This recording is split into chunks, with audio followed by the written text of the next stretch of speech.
Welcome back to another episode of Black Arts Matter with Broadway Dallas. I'm Jori Jackson, the new Community Partnerships Program Manager, and today I'm so thrilled to have you join myself and our special guest, Gelacio Gibson. Gelacio, how are you?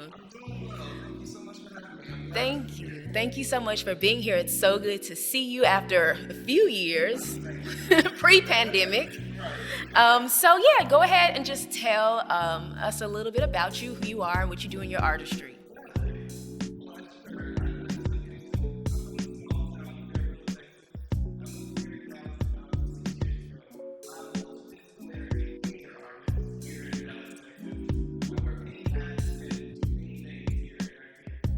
Love it. Okay, Gelacio. So we always open up with the question of what does Black identity mean to and for you?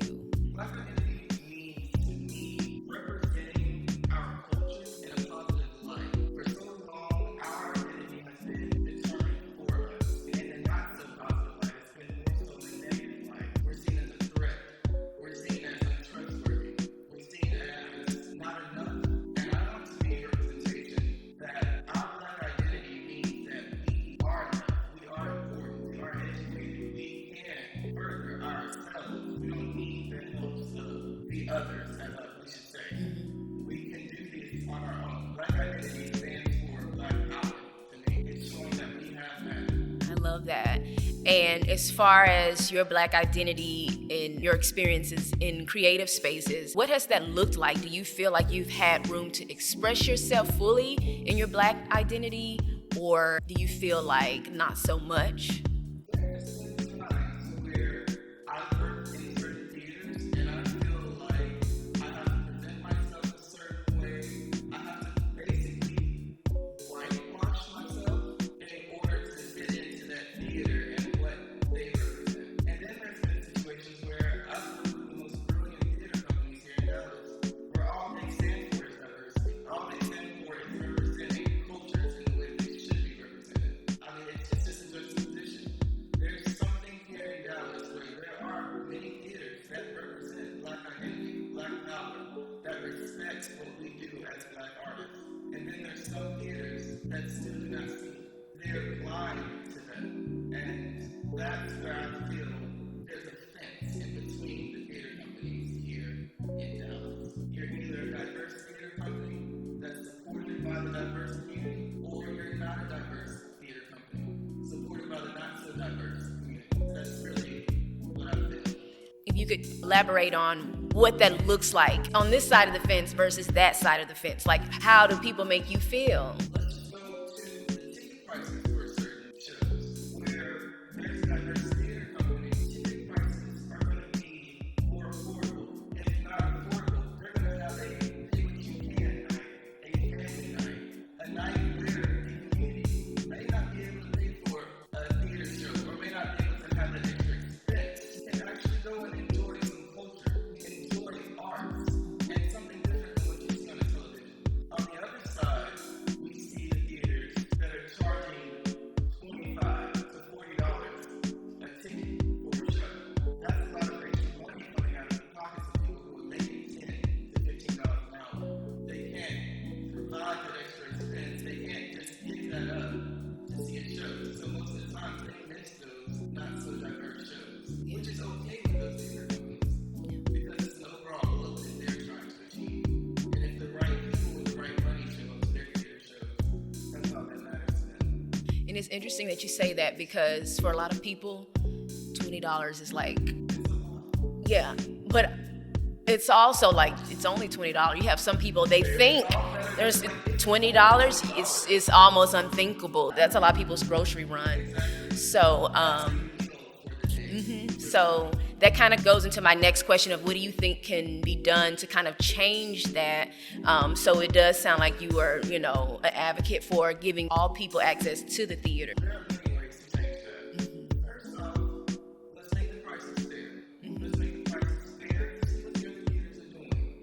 Let's communicate with our fellow theater companies. Let's not make it a competition between each other. Let's join hands and provide arts all over the Dallas County for people of all walks of life. I think that is where we would succeed. I think what you can nights, providing more of those.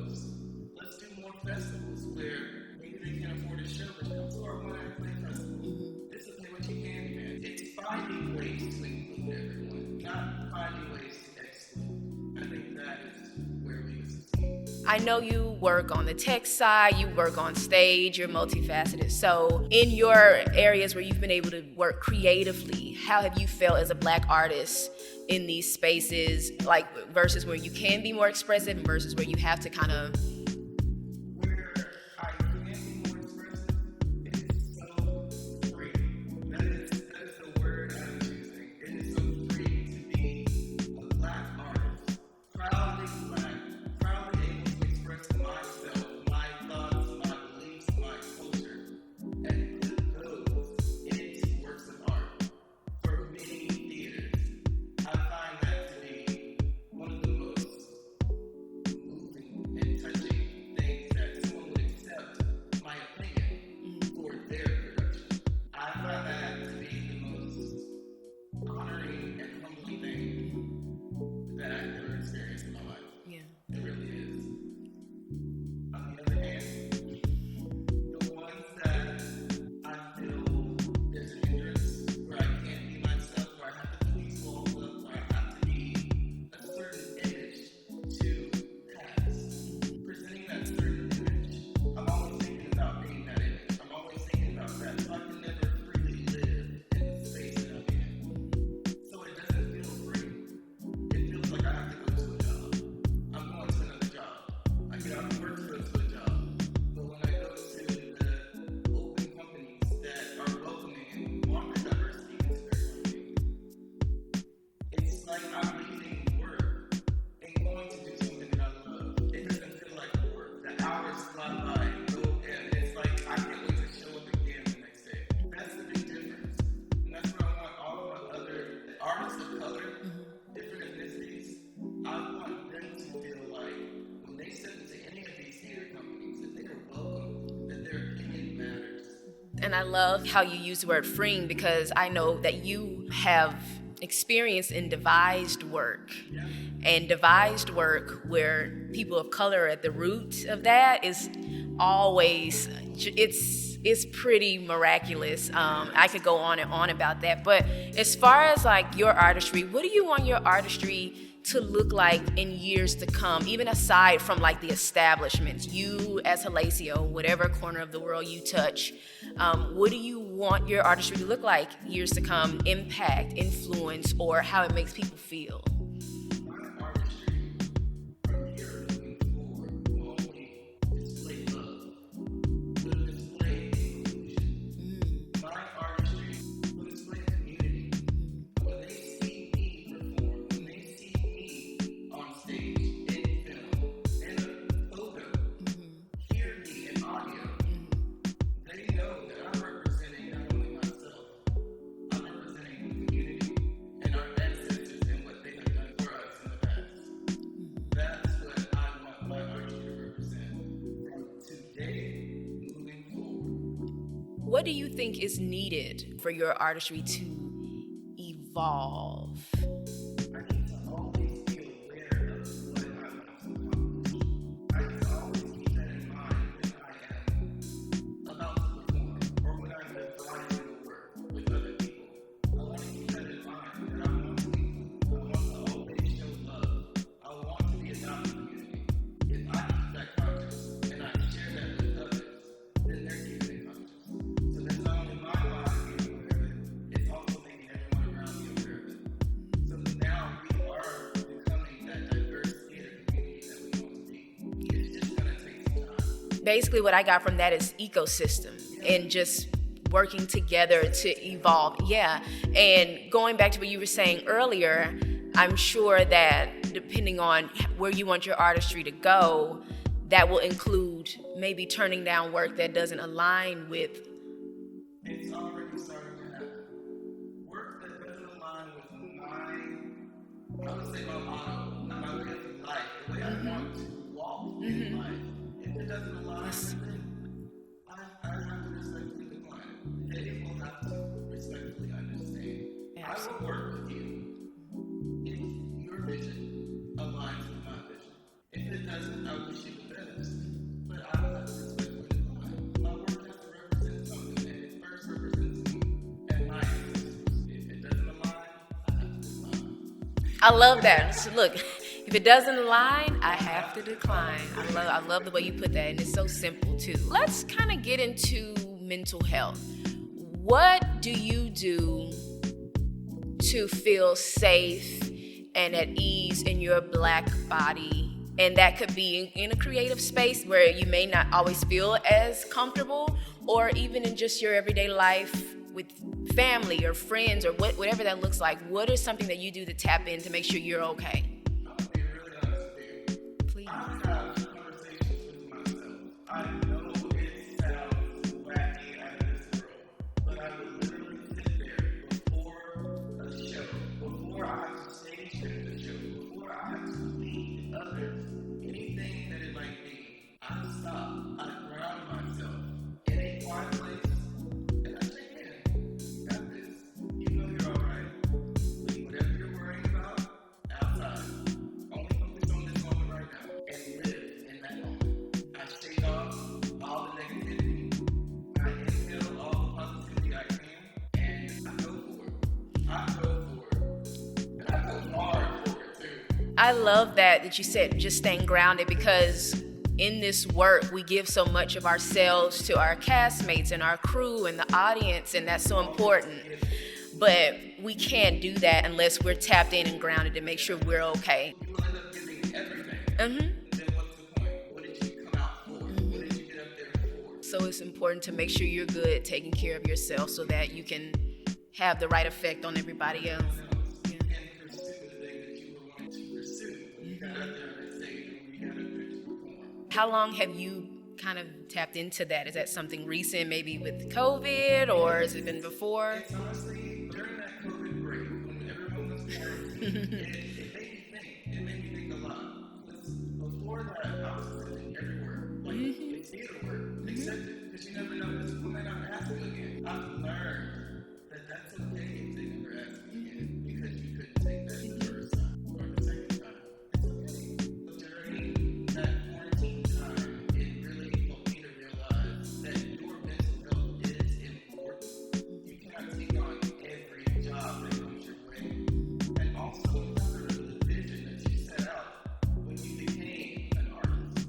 Your vision is to represent your Black identity. And if it doesn't align, you have to decline, like we said before. It's just one of those things where mental health, it had to become a major factor in my life because I overlooked it in the past. I'm thinking, oh, I'm too young to have mental health issues. You shouldn't have mental health issues as a young person. Oh, it's just stress. It'll be okay until you break down. I've had a breakdown.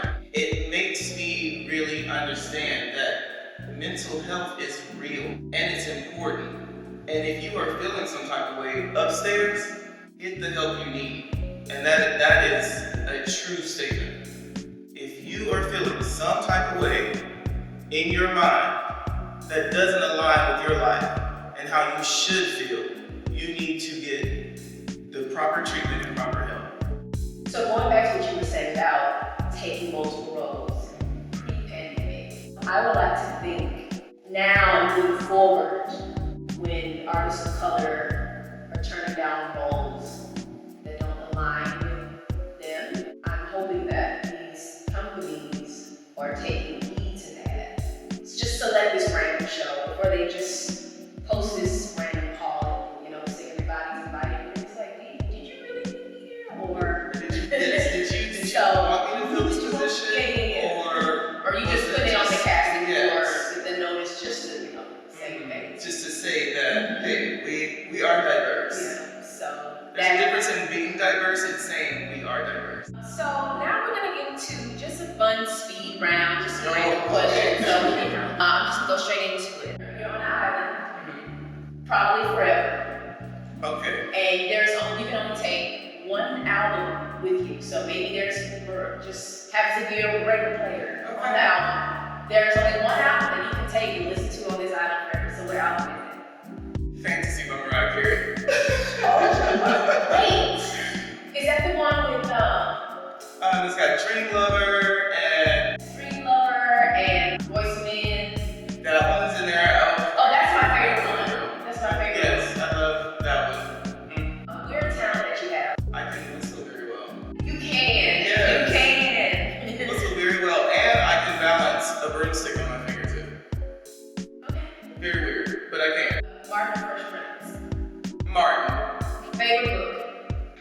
Mockingbird. Favorite play or musical? Can't say particularly Mockingbird. Hairspray. Okay. Favorite Black TV theme song? In West Philadelphia, born and raised. Okay. Bluegrass. I like that one. Yes. Yeah. Okay. A favorite character that you've played so far?